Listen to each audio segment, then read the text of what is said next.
Hey guys, looks like my last video has really blown up, and a lot of you have had positive things to say, but quite a lot of you got questions on how can all this be possible. So I'm doing this quick video just to outline it.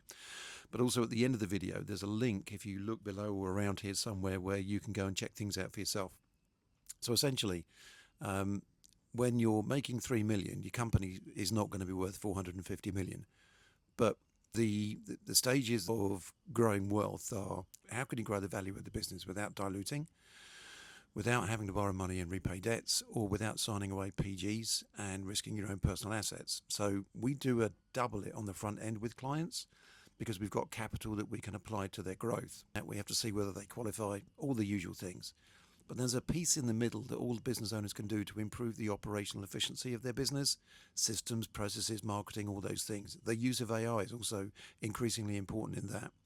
But there's a piece on the end that a lot of you are asking questions about on the tax piece. Now, when you sell a business, you're going to lose, depending on where you live in the world, most of the time, somewhere between 30 and 50% of the sale price in all the fees that you have to pay to lawyers, accountants, advisors, and tax. If you're in New York and California, it's likely to be 50%. If you're in the UK, it might be a blended 28 to 32%. But it's that range around the world. So the ways in which you can organize the business to lose less of that often involve structuring the company in a slightly different way. Now, those scenarios are different for everybody. Some people will use a trust, for example, and that can significantly reduce, depending on where you are in the world and the kind of trust that you use, the tax liability. And the reason this is so important is when you've got a business which is got some value, you want to try and get as much of it as you can into your bank and not into everyone else's banks.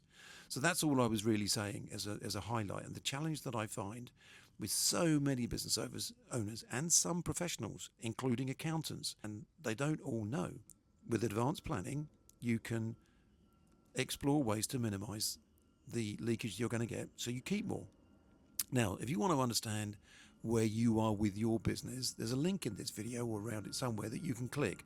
It'll take you to a 3-minute questionnaire, 10 questions, and then to your inbox it will deliver an outline of your own personal situation. It will outline what your opportunity is and whether the juice is worth the squeeze for you to see how you can double the value of the business and keep more of it should you sell it. I hope that helps. Let me know if you've got any questions.